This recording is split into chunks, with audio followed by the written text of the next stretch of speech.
Shalom, selamat pergantian hari. Marilah kita memulai hari yang baru ini dengan merenungkan firman Tuhan. Renungan kita pada petang hari ini ingin saya mulai dengan sebuah pertanyaan. Apakah menurut kalian Alkitab itu membosankan? Apakah menurut kalian tidak ada hal baru yang bisa kita pelajari dari Alkitab? Alkitab itu sangat tidak menarik. Pernahkah kita bertanya atau berpikir seperti itu?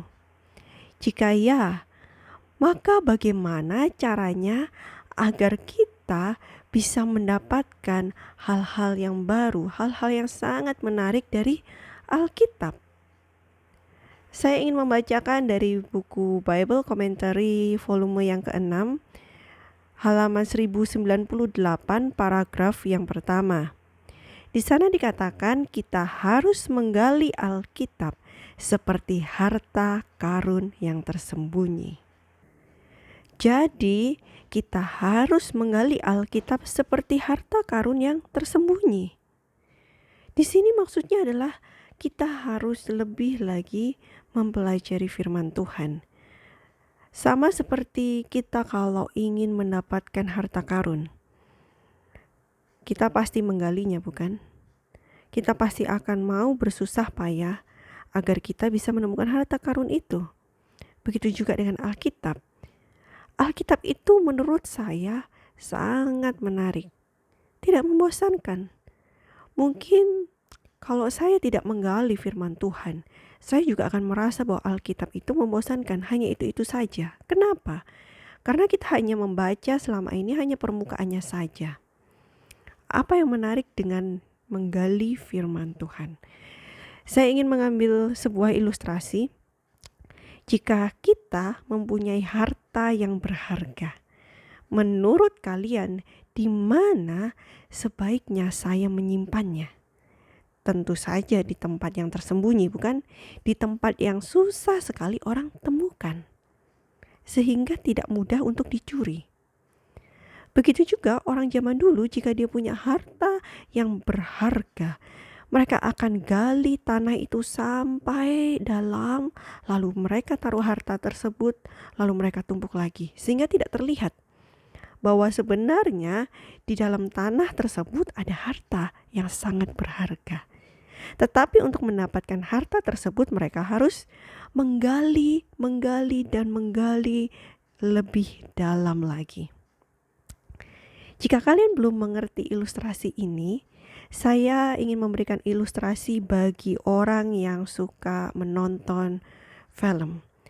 Beberapa yang suka menonton film yang ada pencarian harta karun seperti itu ya, kita tahu mereka harus melewati banyak hal, banyak rintangan dan kesusahan-kesusahan untuk bisa mencapai di ruangan yang penuh dengan harta karun.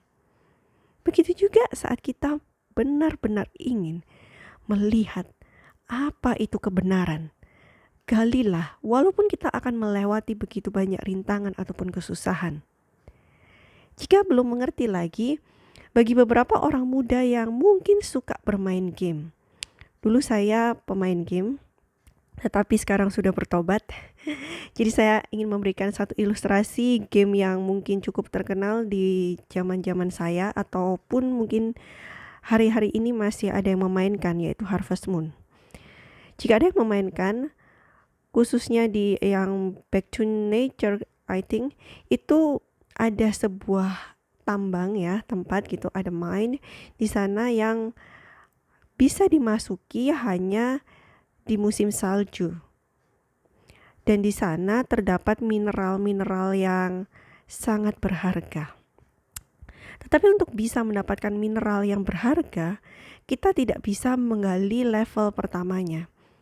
Jadi di situ untuk kita menambang, di situ ada beberapa level. Yang pertama, lalu kalau ketemu tangga kita bisa turun ke bawah, ke level yang kedua. Lalu turun lagi ke level yang ketiga dan seterusnya. Dan tahukah kalian bahwa semakin kita turun, semakin ke dalam, maka mineral yang kita dapatkan akan semakin berharga. Itulah sebabnya Semakin kita mempelajari firman Tuhan dengan cara kita menggali firman Tuhan, bukan hanya dibaca permukaannya saja, maka kita akan menemukan harta karun yang tersembunyi. Itulah sebabnya di dalam Amsal 2 ayat yang keempat hingga yang kelima dikatakan, "Jikalau engkau mencarinya seperti mencari perak dan mengejarnya seperti mengejar harta terpendam, maka engkau akan memperoleh pengertian tentang takut akan Tuhan dan mendapat pengenalan akan Allah." Pertanyaan bagi kita, apakah kita mempelajari firman Tuhan seperti kita mencari harta karun? Ataukah kita hanya membaca firman Tuhan, ya sudahlah, formalitas ala kadarnya, dibaca aja deh cepet-cepet. Apakah seperti itu? Jika kita hanya membaca Alkitab formalitas atau hanya permukaannya saja, jangan heran jika kita tidak menemukan sesuatu yang sangat-sangat berharga dari kebenaran firman Tuhan. Kita akan menemukan sesuatu yang berharga, iya, tetapi ada sesuatu yang jauh lebih berharga, sesuatu yang sangat-sangat berharga jika kita menggali firman Tuhan dengan lebih dalam. Kiranya renungan pada petang hari ini membuat kita semua tidak malas di dalam menyelidiki firman Tuhan. Jika saat ini kita sudah membaca firman Tuhan, marilah kita ke level berikutnya, yaitu menyelidiki firman Tuhan dengan lebih dalam. Selamat pergantian hari dan Tuhan memberkati kita semua. Amin.